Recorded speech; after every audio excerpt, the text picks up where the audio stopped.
for pressure cooking.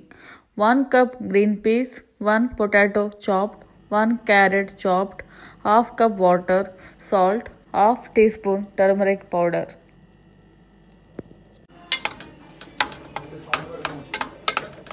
Teaspoon oil, 1 onion, 2 green chili, half inch ginger, 1 large tomato, half cup water, 1 teaspoon red chili powder, half teaspoon turmeric powder, half teaspoon garam masala and salt.